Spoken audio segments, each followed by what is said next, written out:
you fail to understand, then the same incredible terror that's menacing me will strike at you!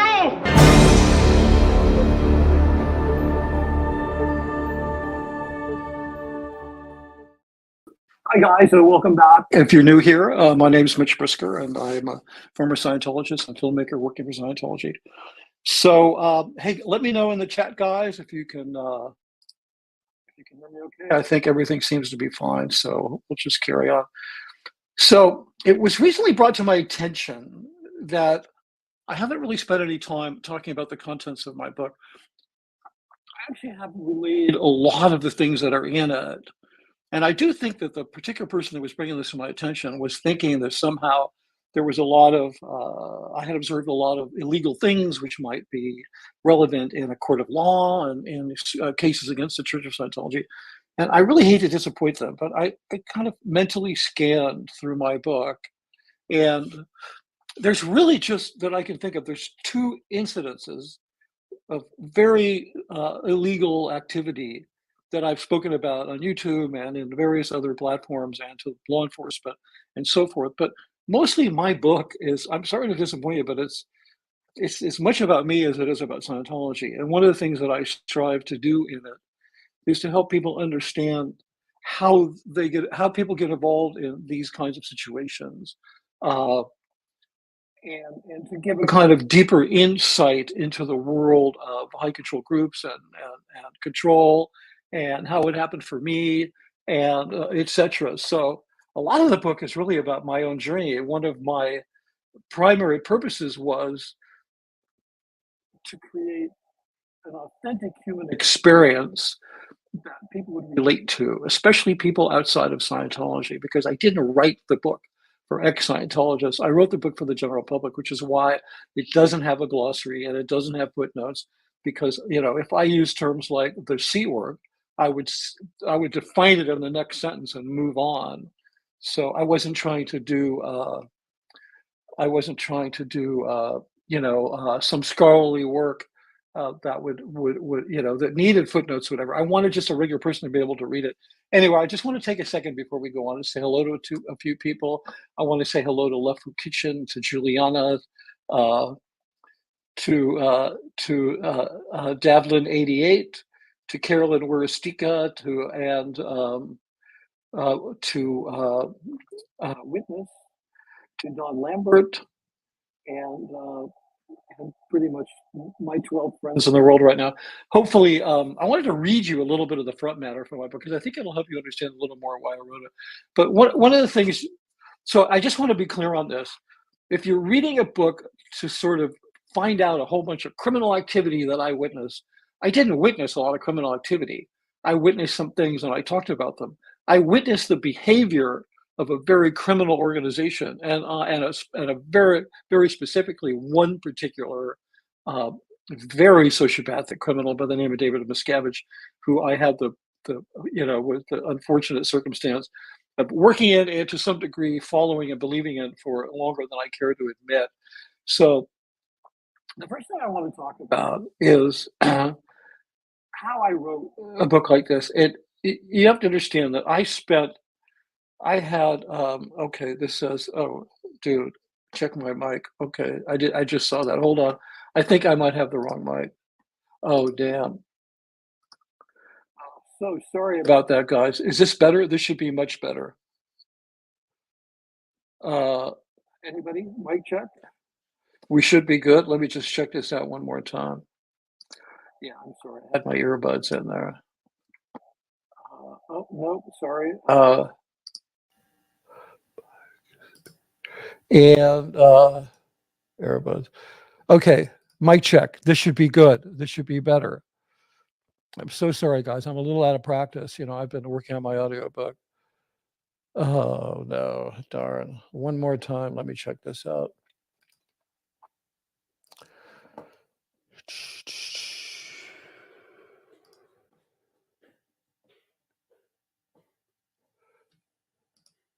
Hello? Test, test, test. That should be better. Okay, one more time. Let's just give me a thumbs up if it's all right. Hello? Just hello, folks. Are you there? Anybody? There you go. Okay. Okay. Witness. Thank you very much. Okay. So let's continue on. So, when I first left, I stopped interacting with the church and stopped working for them. I thought things were going to be fine. And then when I realized it was not going to be fine, it was going to be incredibly difficult because I'd walked away from everything. I sort of I had a well, I don't want to go into great detail because that's an entire stream. At some point, we'll go into that. But I spent about a year, and I've said this before. I spent about a year sitting on my sofa playing video games until I dragged myself over to my computer and started writing a book. The reason that I wrote it was to kind of reclaim my identity, because at that point, all of my identity was essentially owned by the Church of Scientology. It was in their folders. It was whatever story they wanted to tell about me. I left one of my lights up. Anyway, whatever. Maybe we don't need it. Okay, so yeah, I returned to being a media noob. Okay, good. So, yeah. So so I decided that I needed to recreate my own story. I needed to regain my story, because if you don't, your story, if you lose it, you kind of lose your identity. You don't know who the hell you are. So anyway, I went to my computer and essentially I started writing essays. And this is like I'm going to tell you, this is this is a process that can help anybody write a memoir. Don't try to write a memoir. Sit down and start recalling situations that were important to you and just write essays about them. It's almost like journaling, except you're really paying attention to grammar and you're paying attention to structure, and you're trying to write well-reasoned and readable essays about these situations. And I started accumulating those. I started putting them in order, and I started compiling them into a book without even an intention then to even publish it. So, but one thing I would like to do, it's okay with you guys. Whoops. If it's okay with you guys, I'd like to read from the front matter of my book. Okay. And because I think that's going to give you guys a better understanding of why I wrote it and what it's about. So anyway, it's dedicated to my kids. And I want to read you the author's note, if you all don't mind. Okay. If you mind, just say so right now in the chat. But here we go. This is the author's note from Scientology, The Big Lie. I define addiction as anything a person does compulsively that they cannot stop doing and that is ruining their life. I don't know how that definition squares with existing academic definitions of addiction, nor do I particularly care. It works for me. The first time I set foot in a Church of Scientology, I was a 23-year-old heroin-addicted film school dropout. 6 weeks later, I was drug-free and on my way back to college and a career in filmmaking. While that might sound like I'm claiming to be a Scientology success story, I am not. Whatever forces got me tangled up with drugs in the first place did not abate. What Scientology provided was a mechanism to disrupt the cycle of addiction, allowing me to become free of its grip. In spite of Scientology's promise of spiritual awareness, I was left utterly unprepared to deal with whatever led me to begin using drugs in the first place. My main objective in writing this book is to tell the story of my involvement with Scientology as a Scientologist and as a hired professional making films for the church. Out of respect for their privacy, my family is largely omitted. Much has been written about Scientology and its founder, L. Ron Hubbard. There have been meticulously researched scholarly biographies concerning Hubbard's life, as well as personal memoirs from former members who left and spoke out. All of these biographies ultimately arrive at the same conclusion. L. Ron Hubbard was a con man, a master manipulator, and quite possibly severely mentally ill. Most of the material in this book consists of my own personal experiences from having spent nearly 50 years in Scientology and almost 3 decades working at the highest levels of the organization. Most specifically, working closely with David Miscavige, the man who emerged as the ultimate leader of Scientology after Hubbard's death.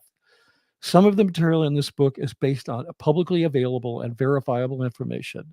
Some of it is based on my own personal opinions and observations from memory, with the disclaimer that memory can be a fragile thing. This book is more of a collection of reflections than a memoir. Individuals' names have been included only where identifying them served the story and did not pose an unwarranted threat to their privacy or security. In approaching this book, the first question I had to grapple with was where to begin the story. How far back do I retrace my steps? Like a smash cut in the opening of an action film, I tried to begin at the moment all hell broke loose, shortly before I first walked into Celebrity Center back in 1973. Under that scenario, what was missing were the myriad steps I'd taken up till then, all the tiny moments pointing towards countless outcomes that ultimately led me to the doorstep of Scientology. That story begins when, as a child, my family relocated for the second time from San Francisco to Los Angeles, settling into the rustic Hollywood Hills neighborhood of Laurel Canyon, a place filled with mystique long before it earned the title of legendary rock and roll neighborhood. So if you've come here to read about Scientology and find yourself steeped in the counterculture of the 60s, indulge me, we'll get there. Mitch Brisker, Los Angeles, 2023. Okay, so that's I'm hoping that that gives you just a little bit of a flavor of the thing. I mean, here's the thing, you know, I wrote it before I ever appeared on YouTube. I wrote it before I started talking, speaking out and blah blah blah. And the thing is that I didn't write it as like a YouTube conversation. It's just wasn't what it was. I think some people are expecting certain kinds of things, and they'll be disappointed. So anyway, what I'd like to do is I'd like to continue on. If anybody has questions so far, just put question or question mark, and we'll take them up. Uh, and don't forget to, if you subscribe to my channel, I want to thank you very much. If you could hit the like button, that would be fantastic. It really does help. And I also have some links on my homepage, on my channel page, where if you want to contribute and help me to keep this this channel alive, you can certainly do so. Okay, so thank you, Anne. I really appreciate that. My friend Anne says, indulge me, we'll get there, is great. Okay, thank you very much. Okay, so we're going to continue on. Next, I'm going to read the preface. I'm not going to read the whole book. In future, I would like to continue doing content like this. I would like to do a little bit of readings from the different chapters and then talk about the things that are in there and talk about the things that maybe are more relevant to YouTube and maybe didn't show up in the book, and allow people on YouTube, especially my followers or my subscribers, supporters, to give them an opportunity to ask questions about it. Anyway, so here we go. This is the preface to Scientology, The Big Lie. And it begins with a quote from L. Ron Hubbard. And the quote is, a culture is only as great as its dreams, and its dreams are dreamed by artists, L. Ron Hubbard. So this is kind of evidence of this sort of hyperbolic, lyrical manner in which Hubbard tried to seduce creative people, tried to make it seem like that statement, it's not an untrue statement, but the fact that L. Ron Hubbard is making it in the context of Scientology, it makes Scientology appear to be a safe space for artists to enter, and that somehow Scientology is supportive of artists, which I can tell you is not the truth. Okay, so let's continue on. Now, I think people on YouTube might have a problem with this next thing because it's going to come off like I'm bragging, but I'm actually speaking to, well, let me just tell you the story. So I was connected to a bunch of Scientologists on LinkedIn, which is not a platform I really rely on, but nonetheless, I have, my resume and whatever my job availability is on LinkedIn. And I thought, I need to change this. I need to really stick a stake in the ground. Okay, real quick, I'm just going to stop. You can buy this book on Amazon. This is an Amazon hardback. It's like these shiny textbooks. You can buy a softback. You can buy a Kindle. I'm working on the audiobook. You can also order it from Barnes and Noble. And if you buy it from Barnes and Noble, you're going to get, I'll show you in a minute, but you're going to get the actual printed hard jacket, dust cover, like you would, like a really nice book. that's the book that'll go into libraries. I mean, they'll throw the cover away, and if you're in a Barnes and Noble, if you're near a Barnes and Noble, please do me a favor, walk in there, ask them if they have the book, and ask them to order it for you, because this helps to create interest. And I've tried, I don't quite have the financial resources to pull it off, but I've tried to get a book dump in bookstores with this title, because I just want people walking into the bookstore and seeing the title. I don't even care if they buy it. That's just part of the ways in which a book can be activism. Anyway, so let me just continue on here. So now I'm talking. So I rewrite my resume, and my LinkedIn resume, and I included it in the book. I mean, I'm not sure. I went back and forth. I wrote it while I was writing the book. So did I write it for the book? Anyway, whatever. It's confusing. Did I write the resume for the book, or did I include the resume in the book? I'm actually not sure myself. But here it goes. It says, a couple of years after leaving Scientology, I updated my LinkedIn profile to include the following shameless self-promotion. And here's my LinkedIn. This is my resume on LinkedIn. If you're looking for someone to blame for directing what some have referred to as perhaps the most successful television advertising campaign in the history of publishing, a campaign that took the book Dianetics, The Modern Science of Mental Health, from 3 million copies sold to over 13 million in a few short years. If you're looking for someone to blame for making Scientology look appealing, and someone to blame for creating those slick-looking ads Scientology ran during the Super Bowl that caused fans and sports bars across America to air barf, and lit up the Twitterverse with a torrent of WTF is Scientology doing on my Super Bowl. Ads that only looked cool to their intended audience of brainwashed Scientologists, and otherwise created visual material intended to buff Scientology's sinking reputation. Blame me. I did that. But while you're blaming me, keep in mind, if I can make the Church of Scientology look good, possibly I can make you look good as well. So the point is, I'm genuinely saying, like, look, guys, I did all this stuff. It's good work. Check it out. And Scientology, F off. So it's kind of like, I did it. So all of my Scientology connections on LinkedIn would just sever it and go, oh, well, I can't have anything to do with this guy.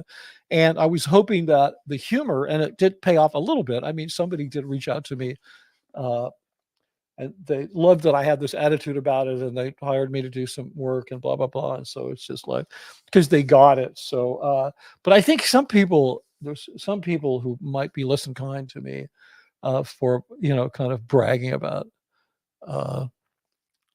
anyway. Audiobook. I really appreciate you guys keep bringing this up. Betsy, Sue, just call me Betsy. Okay, Betsy. I love it. Dude, at Mitch Brisker, my Audible credit is itching for your audio release. I'm just finishing chapter 9. There's 26, chapter 8. There's 26 total, but this one I did in less than 2 days. So it's really speeding up, and it was not a short chapter. It's really taking me this long to get up ahead of steam. I'm going to go flat out on it. So anyway, I'm going to continue reading the preface. I hope you all understand the situation as why I... the other place. Yeah, thanks. I think this is my my link tree. I'm not sure. Thank you, Catherine. Appreciate that. Okay, good. So, what was I going to say? I don't remember. Let me carry on. Okay, so seeing as my resume was mostly a long list of work I'd done for Scientology, I thought a little humor was in order when announcing my intention to rejoin a professional community I had abandoned decades prior. I'd spent nearly 3 decades working for the Church of Scientology, creating ad campaigns, writing scripts, and designing exhibitions. I produced propaganda films and television ads aimed at polishing Scientology's reputation were designed to neutralize its enemies. Most importantly, I directed a body of films written by the founder of Scientology for the purpose of training Scientology practitioners. I was their sole film director, a position that normally would have been held by a member of Scientology's secretive monastic order and ultimate governing authority in Scientology, the Sea Organization, commonly referred to as the Sea Org. Essentially, I was hired to this position because they had not been able to fill it from among their own ranks. Sea Org members take pride in their willingness to perform any needed task, but when it came to directing films, not one of them ever stepped up and could actually do the job. As an expert in persuasion and propaganda, Hubbard knew well the power of film to hold sway over people's thoughts, and so considered films to be vitally necessary to the survival and expansion of the religion.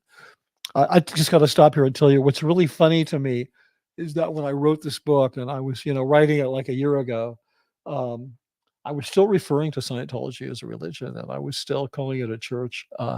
If I rewrote the book, I would not do that. So it's like, sorry about that. And I was doing it because factually that's how it refers to itself. So it's not really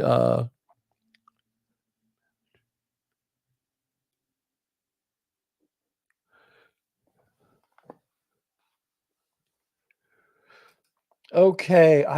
So we're going to stop and take a question for Sebastian. Mitch, who is responsible for the ad "you" in Scientology? Is that the most recent Super Bowl ad? I don't know what the ad "you" is. If that's the most recent Super Bowl ad, uh, it's a guy who was my protege. I trained him for like 7 years, and he took over for me, doing all that kind of stuff. That's a whole long story. My exit out of Scientology included my not wanting to I don't know. I cared about a lot of the staff, and I didn't want to leave them in the lurch, because it's just how you are when you leave. Everybody will tell you this, that no matter how horrible you think they are, when you leave, you think you're disappointing them. So I did train a guy, and that's who do it. Those are done at Gold. That's all that Golden Air Productions does anymore. They make shiny objects that get shown, like at the Super Bowl, or on the Scientology TV network, that TV station that they have. And that's what they do. They're like a swish. They're like a Swiss watchmaker who just makes little nice shiny little trinkets, and they put them on TV, and that's what they do. And the guy who was their director, I trained him, and he's whatever.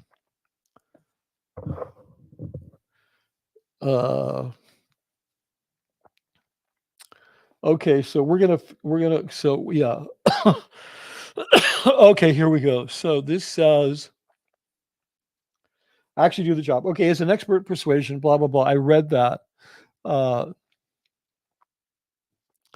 was never asked to join the Sea Org, nor would I have joined if I'd been asked. I saw the Sea Org as an austere culture that eschewed many of the things most people aspire to, such as raising a family and having the freedom to decide to come and go as you choose.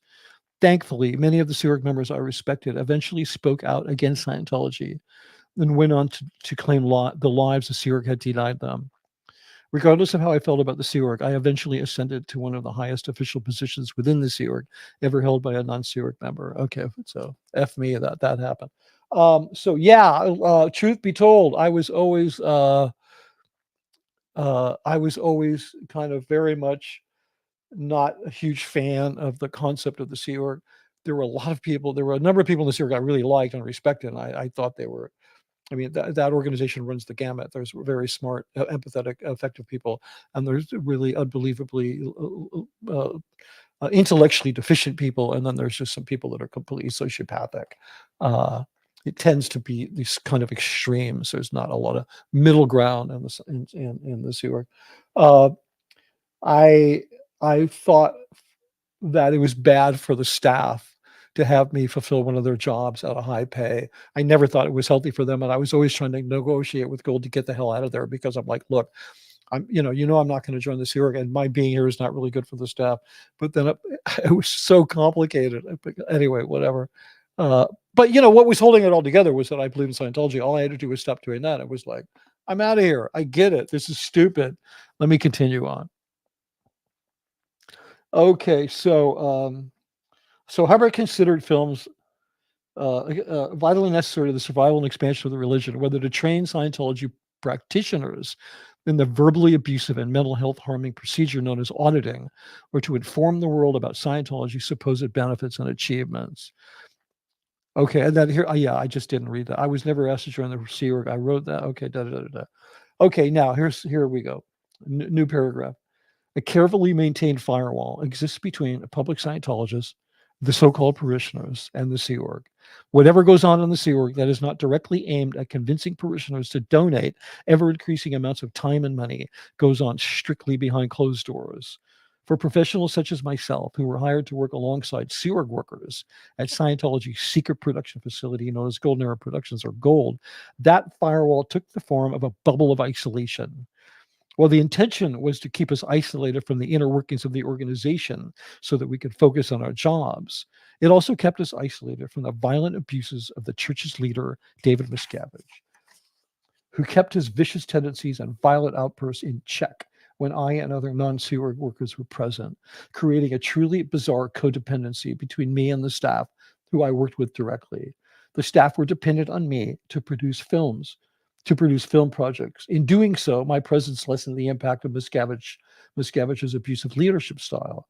At the same time, I was dependent on the job for my income and, after some time, for my identity. As a true believer, I was convinced that my eternal future depended on Scientology succeeding, and therefore in me succeeding as their film director. So I don't know if you really get this, but this is like a really bad codependent relationship where I don't think I should be here because it's just bad for you, because I'm only here because you couldn't do your job. But I'm happy to be here and help you and show you how to do your job. But then I'm gone. And then I'm like, no, you can't go because there's this guy that's really mean to us. And when you're around, he's not mean to us. So it creates this kind of circular codependency that kind of just goes on over there. You don't even really notice it. It takes a lot of self-awareness to actually notice you're stuck in something like that. Okay. Having been responsible for the successful completion of many major audiovisual church projects, some of which were ongoing and incomplete for years, despite massive efforts. So I'm talking about like the Industry of Death and the L. Ron Hubbard Life Exhibition. I became invaluable to Miscavige's mission of giving Scientology an attractive veneer. As a result, I lived in a kind of twilight zone, well paid, highly respected, and utterly unaware of the violence taking place just outside my view. Eventually, the bubble wore thin, and I had a front row seat to the institutional abuses of the high control cult known as Scientology. As time passed, the work I did for Scientology seemed to have much in common with the Stalinist propaganda known as socialist realism, which sought to limit thought and emotion by mandating that only a certain type of content, pushing a narrow range of ideas, could be exhibited in artistic works. Soviet workers were idealized as dauntless, purposeful youth, heroically striding toward a bright future. In Scientology realism, Scientology practitioners or torch-carrying members of the International Association of Scientologists were swapped out for the communist workers, but the effect was the same. Control the viewer's emotions, limit their critical reasoning, and most importantly, get everyone focused on the same glorious goal. For me, exiting Scientology was like watching a slow-motion train wreck. It was the only community, the only structure, and the only source of income I'd known for most of my life, and it had become a heap of twisted metal. It is my hope that my story will help others to learn to recognize the true nature of such abusive organizations. Okay, so that's the front matter of my book, and I hope you all enjoy it. And that that ends our reading portion for today. And so I hope that gives you a better understanding of why I wrote this book. Okay, here's a comment I'm going to put up from Duchess Diana. I think it's great. You did really well, and we're so sincere when you met with Liz and Nora. Yeah, that was, I don't really care about getting the credit for that, but that was my idea. I was kind of like, I was really kind of tired for being accused of things that were unfairly. And so I reached out to Nora and I said, hey, would you be willing to do this? And I knew, anyway, whatever. I'm really glad I made it happen. I'm hoping that she and I can keep the conversation going. One of the conversations that's very important to me is the generational rifts in not just in Scientology, but in the culture in general. I kind of have a lot to say about that. Maybe it's now that I'm older or whatever, but I did come from the generation that invented the generational rift. I mean, those of us who, back in the 60s and 70s, who were, turning on, dropping in, and whatever, I forgot. We were tuning in, turning on, dropping out, whatever. Like, we invented all that stuff. We were like, well, we were a little young in the Ban the Bomb thing, but I was involved in that because of my parents. They were heavily involved in the anti-nuke movement.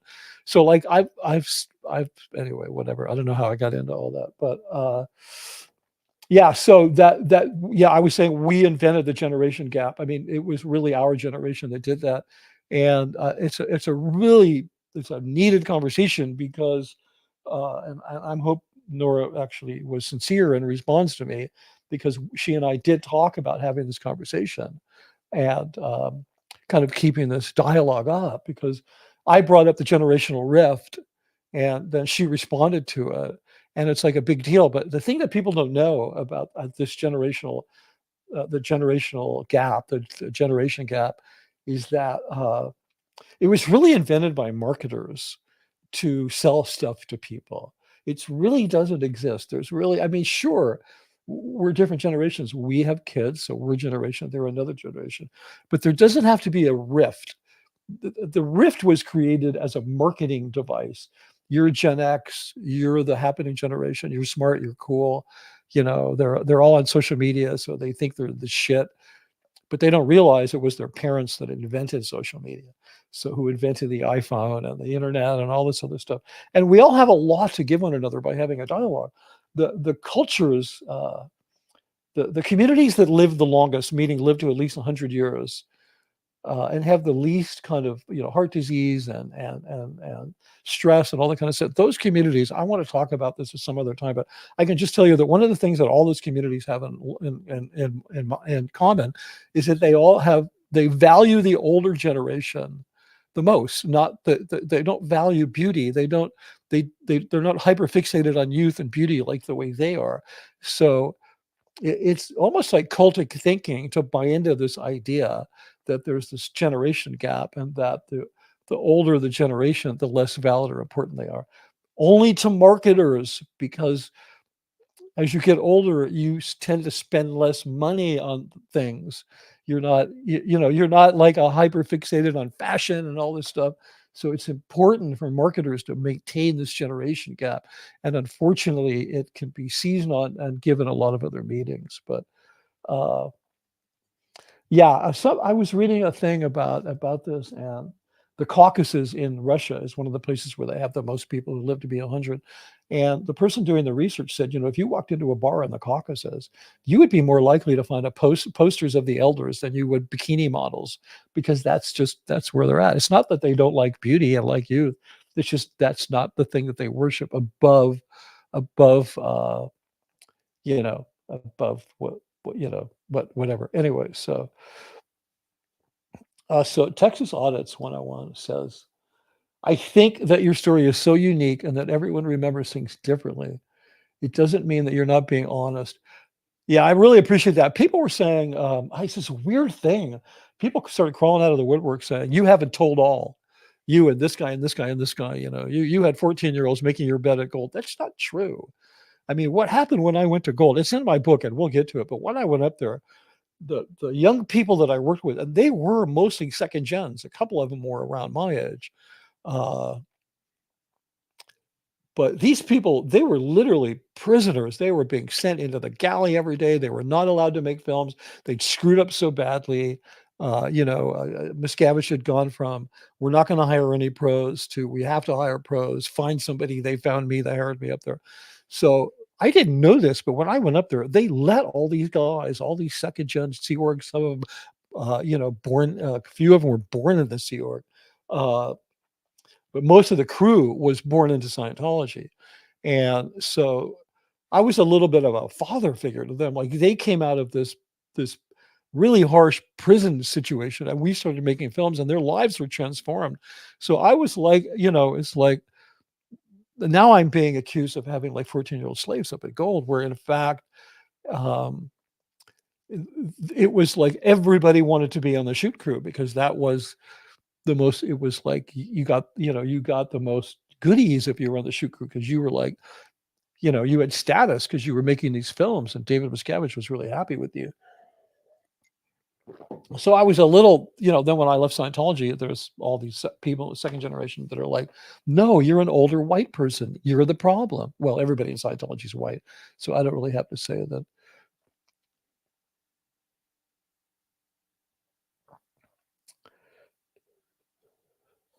Yeah, this is so true. This is from from Witness. The main reason why Scientology is still standing is because they are experts at siloing information. Each person knows just a little, but not enough to figure it out. In my humble opinion, as a never in, well, Witness, you're not wrong. They're really good at siloing people for sure. Me, a little less so because I wasn't restricted to a Seaward property. I wasn't restricted from the internet, and blah blah blah. Um, anyway, nonetheless, I kind of lost my train of thought here. So help me out here. If anybody has questions about what I wrote, yeah, Sardinia. Yeah, so OGB Foster said, yeah, it's Sardinia. Sardinia is one of them. They're called the blue zones. We're talking about the places where people live to be 100, if you're not familiar with it. But yeah, it's the Caucasus, Sardinia. In Japan, it's the island of, I forget, Loma Linda, California, which I can't understand. We'll talk about that. We rented a studio out there. The church did, and I worked there for some years. It was in Loma Linda. Uh, and then you have Okinawa in Japan. That was the Japanese place. I don't remember, but there's 6 of them altogether, and they all have a very healthy. They don't have generation gaps. It's just it never happened in these cultures. They just don't have it. Each generation has its place. One doesn't get alienated or sidelined. So Don Lambert says, I'm an ex-Scientologist from the 70s too. Yeah, go Don. Yeah, power to the people, right? So yeah, it was different back then. Not that we should ever go back then again, but it was definitely different. Okay, so then the thing I was hoping to do is once we're done with that, once I've sort of made that thing, I'm going to come back if people want and do a reading from each chapter, kind of go through the chapters, not the whole chapter, read a paragraph, kind of see what is going on there, talk about that, and see what other conversation that it sparks.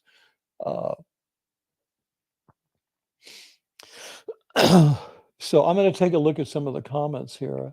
I'm not really seeing any questions, which I guess is good. Nobody has questions.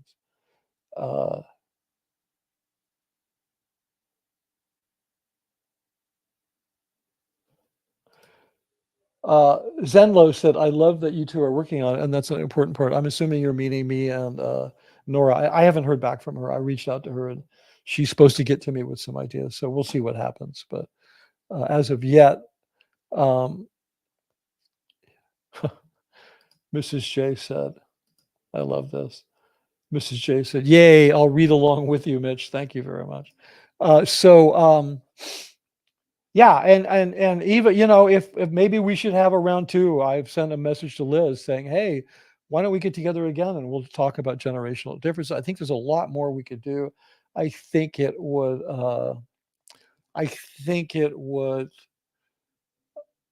continue the momentum of the people who maybe have disparate, differing ideas or opinions or saw something different where they could get together. And I think that unity is a real scary thing for the Church of Scientology. They love Nora going after me. They love it, me saying something wrong and trying to apologize and being eviscerated for it. They love that stuff. So John Lambert asked an interesting question. Have you had therapy since you left? You seem quite balanced. Observation, not compliment. Please, can I take it as a compliment? Yeah, I've had a lot of therapy, but yeah, but I appreciate you saying that I seem balanced. I'm working on it. Okay, so yeah, I have. I'm really lucky in that I connected with a person, a relatively newly minted therapist who's quite enlightened and is able to really be an advocate and to listen and help me puzzle my way through things. Uh, and One of the things, obviously, we're indoctrinated in Scientology to really hate the whole world of mental health and think it's just a bunch of crap. And we have our own science-based justifications for that. And, I was the person who was in charge of, psychiatry and industry of death. Let me start that question. Okay, good. And what does that say? Question.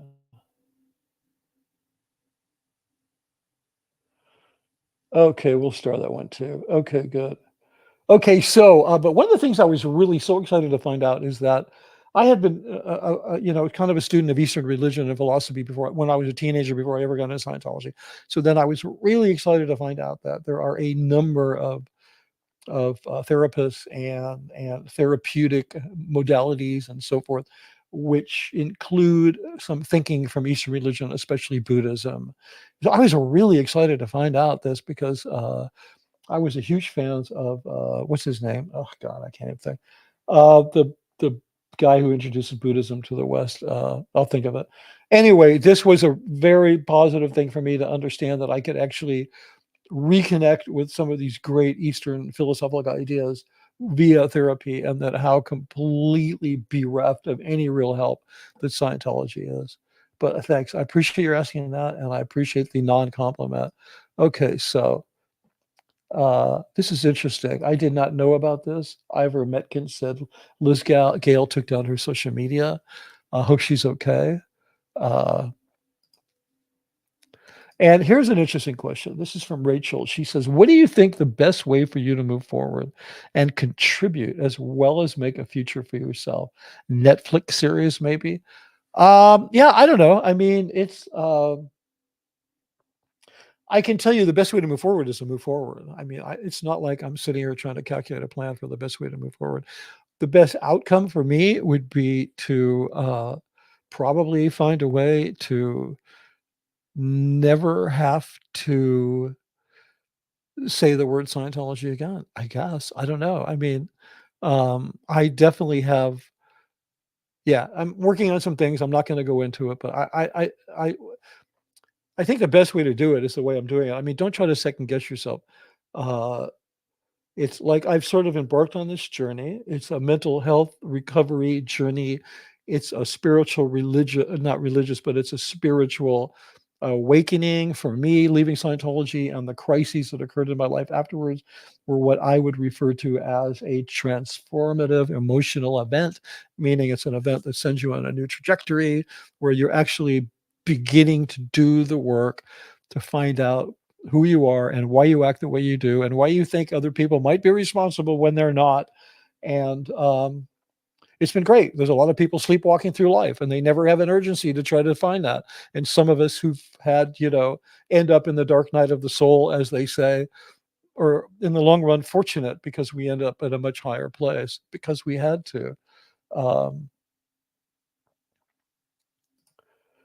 Don, how freaking wonderful, Mitch. Yeah, thank you, Don. I appreciate that. Uh,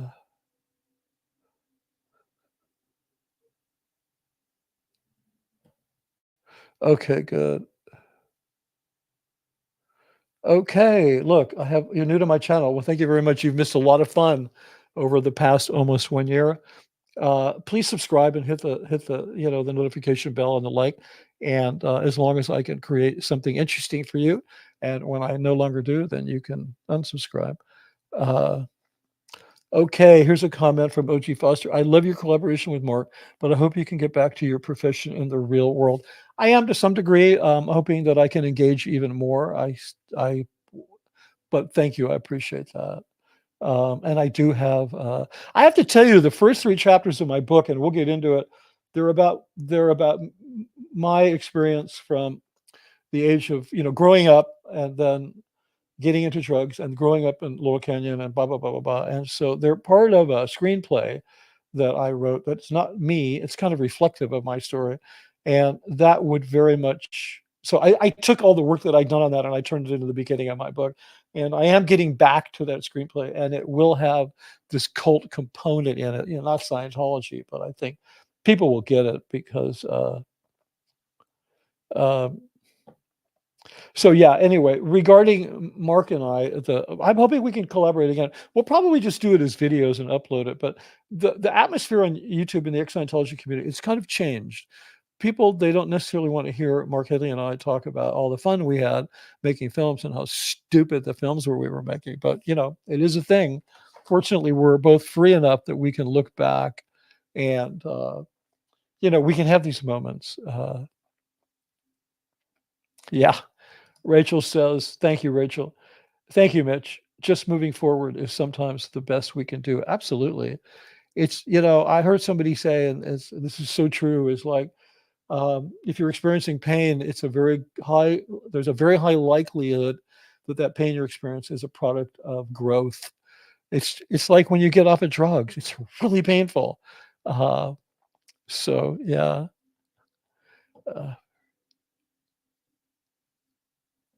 Uh, Hans Christian Schwartz, good evening back to you, says good evening. Uh,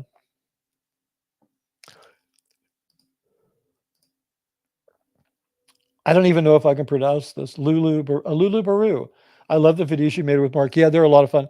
Mark is such a funny guy. I mean, he's like, when I worked with him all those years ago, he was just as funny. He was always just kind of a great guy to have around, great guy to hang out with, always. Okay, this says, wait, what? I think a discussion about different generations of Scientology would be really interesting. Born in versus joining a cult. Yeah, I mean, that is the conversation that I was hoping to have. It's like, I have an infinite, bottomless pit of empathy for the people that were born into Scientology, especially born in the Sea Org, because it's kind of like, it's like, this is a bad analogy, but it's like being born to a parent that's like an alcoholic, and you end up with some horrible syndrome as a result. It's like you had no choice, and that's very different. Uh, but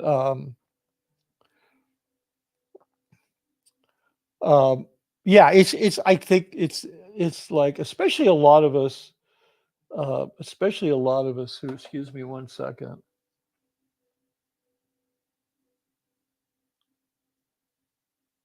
Okay, good. Thank you very much. Especially a lot of us like me who are at an incredibly vulnerable point where I'm like, being taken into the organ. I'm totally strung out, and I've been through this horrible situation, and they take me in, and blah blah blah blah blah. It's not like I'm slapping down a credit card and saying, "Hey, sign me up." So when people say, "Hey, you had a choice," yeah, I did have a choice, and somebody who's born into, especially the series, doesn't have a choice. This is a fact. But I think the stories are both important, and I'm not just saying that because I'm an older white guy and I want to be heard too. I'm saying that because I think that conversation will help everybody to heal. It's not like, no, I'm important too. Look at me. I don't care about that. Um, I don't care about that as much as I care about selling my book. I mean, sure, I deserve to sell it and to make some money off of it, but I just mailed out, I think, the 10th free copy of a Kindle, because every once in a while I hear from somebody saying, I really want to read your book, but I can't afford coal, or I'm on disability. So I send them a free Kindle, and it's just like, uh, what do I get out of that? Maybe an Amazon review. So, and that's a standing offer. If you really can't afford whatever it is, $14 to buy a paperback or a Kindle or whatever it is, just send me an email to Scientologythebiglie@gmail.com. I will send you an electronic copy of the book to read.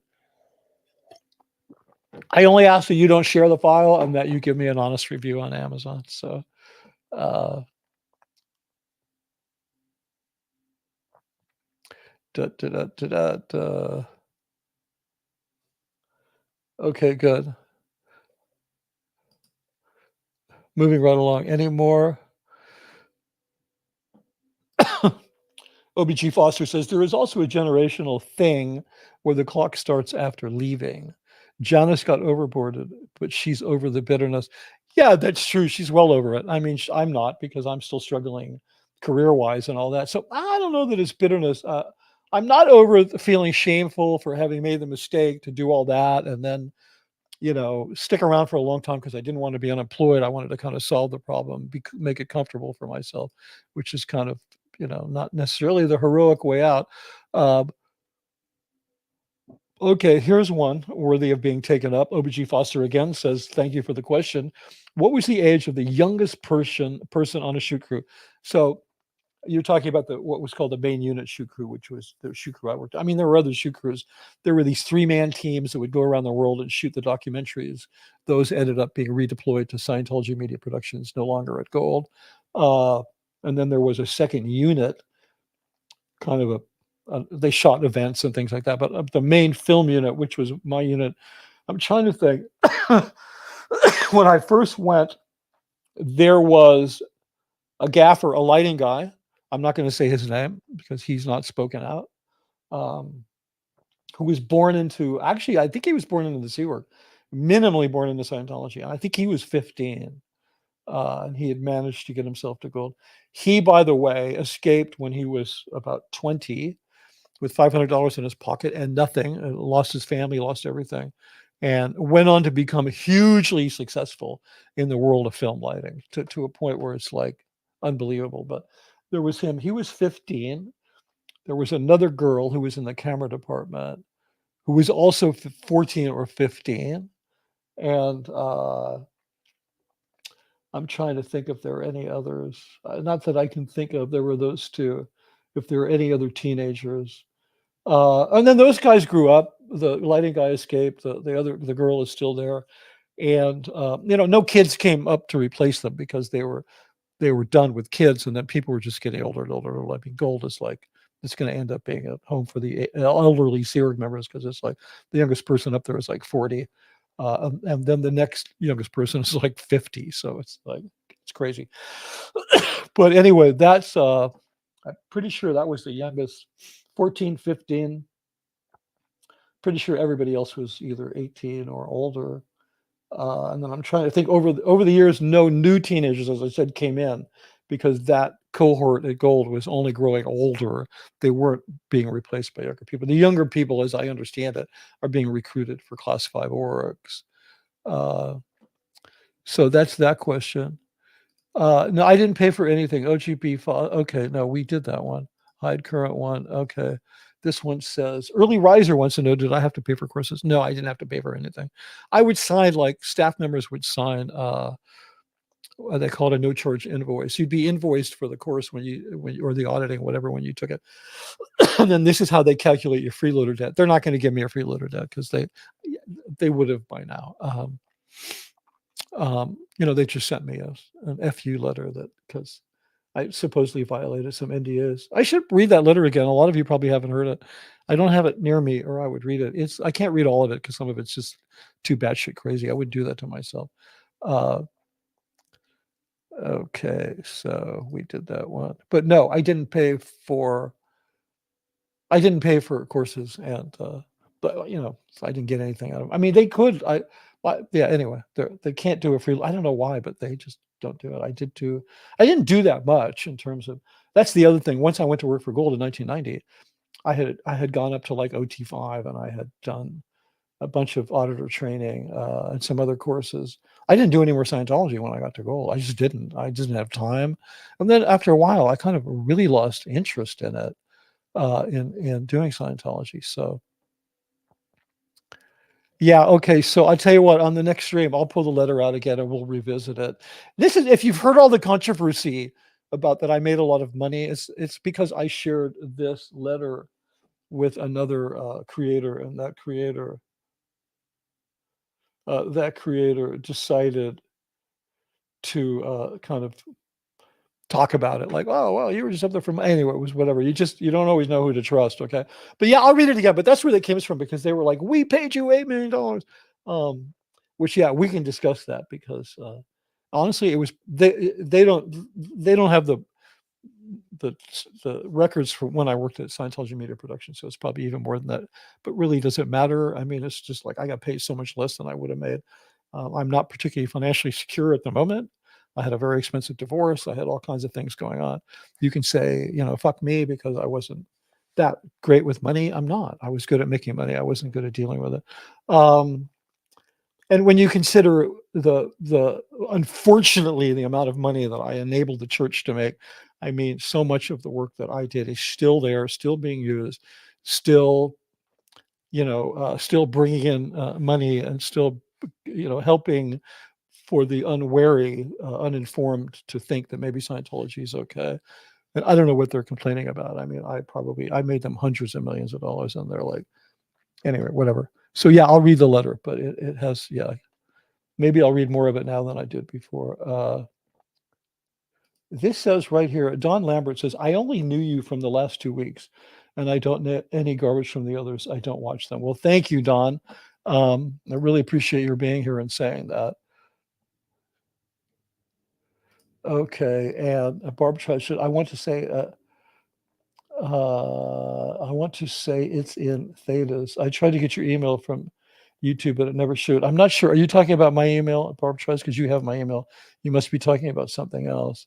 Uh, okay.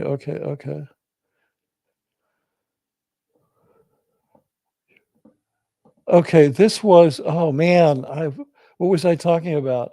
Mrs. J, you're asking me what year was this?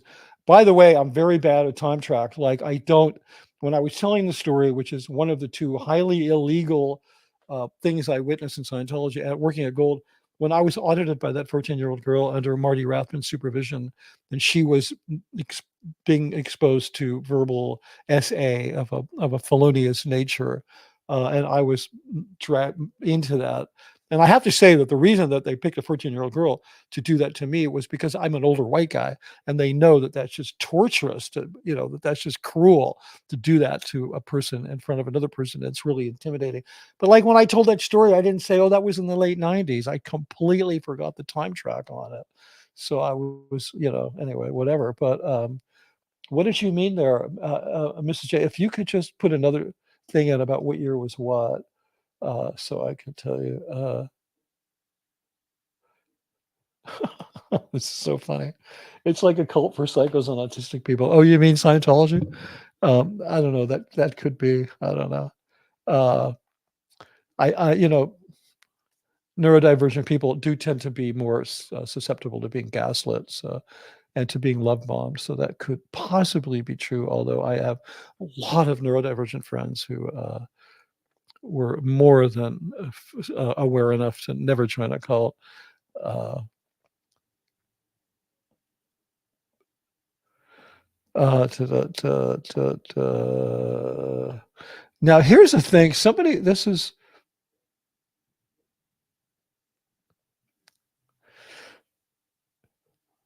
okay. Hold on. Put this up here. This is from Hibernating. The Sea Org is weirdly structured for the in the spectrum people. Well, I mean, I don't want to engage too deeply in pop psychology, but let me just tell you my viewpoint on that. I think it's structured to attract people that are empathic and idealistic, and I think it here's the deal. CPTSD creates behaviors that are mistaken for other disorders. Uh, you find people with CPTSD who seem to be narcissistic and most notably seem to be like ADHD, autistic.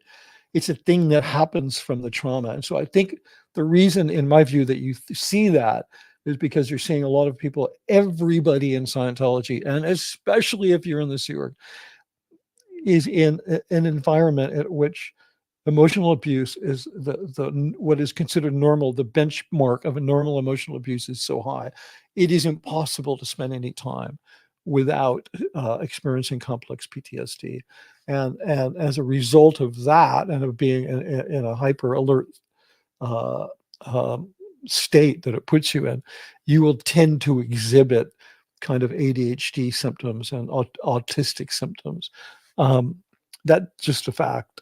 So that's probably what the deal is.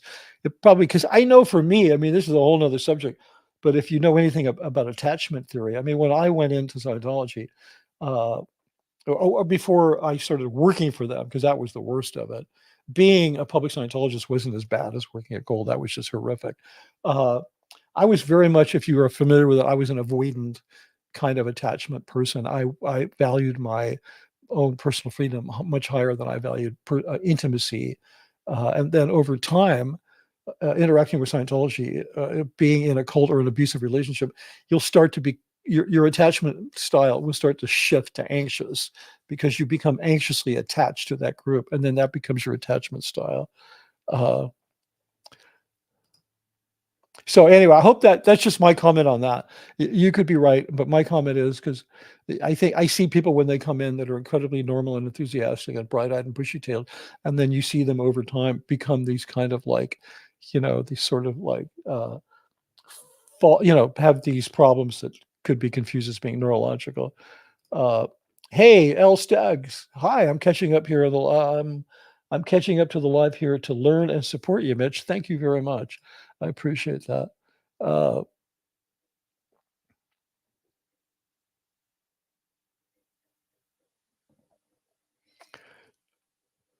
So, so I think my real question for you is that I would like to come and do this regularly, at least once a week, where I can use the book, each chapter in the book, as a launching off point for having these conversations. And I'm hoping you'll leave a comment and you'll let me know how you feel about that. And here's a comment from Hans Christian Schwartz. Hate is a large part of the Sea Org emotionally. It's bred in and suppressed.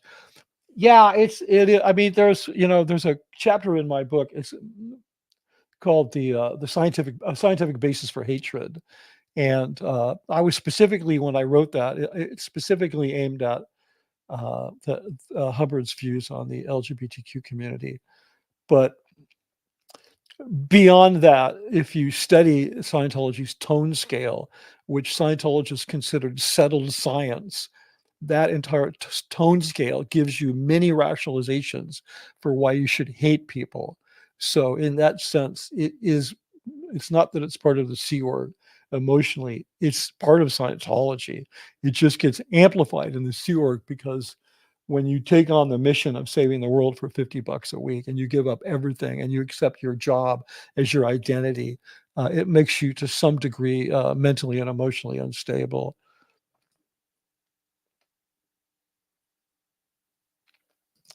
Yeah, I didn't catch any of it. I hope Amy's doing well. OGB Foster said Amy read her whole book and commented it was a great series. Yeah, I don't know that I want to do it exactly like that, but I definitely want to do readings from it, and that because I think there's a lot more to talk about than just what's in the book. But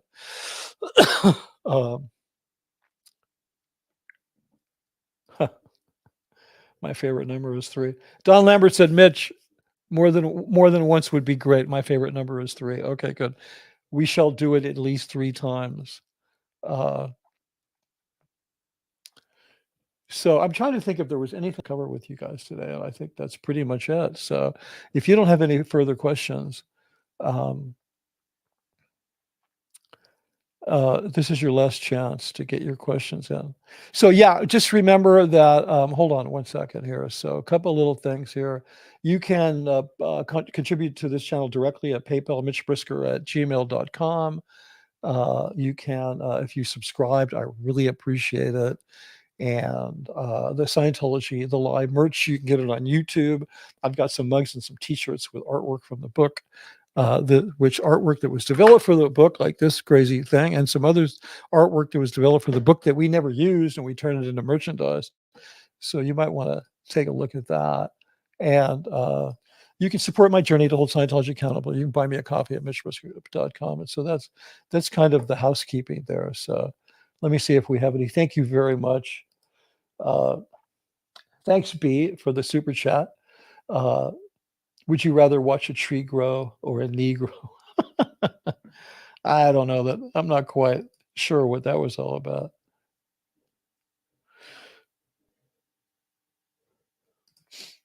Don Lambert asks, Mitch, are you familiar with the New Age movement? If so, do you see the major similarities? I mean, if you're talking about New Age Christianity and like stuff like that, I do and I don't. It depends who you're talking about. Like if you're talking about Marianne Williamson, I'm a big fan of hers. I think she's terrific. She's kind of thought of as a New Age Christian person. I mean, there is a similarity in that Hubbard was trying to rebrand the idea of religiosity and philosophy. He was trying to rebrand it in a new age for the common man. And I think that the New Age movement, if I'm not mistaken, has kind of been responsible for doing that.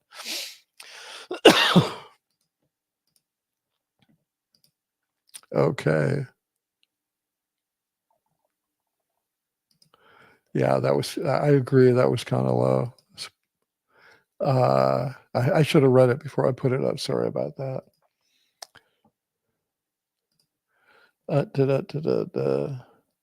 Okay, good. So if that's it, if nobody else has any more questions, then we're going to bring this to a controlled landing.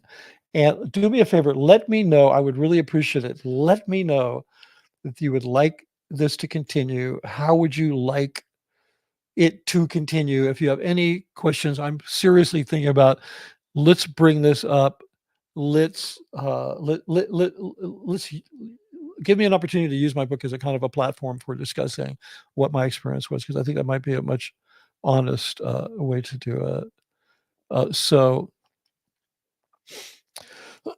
with that in mind, I'm going to say goodbye to you guys, and I'm going to thank you very much for being here, and especially if you stuck around and watched to the end, and I'll see you soon.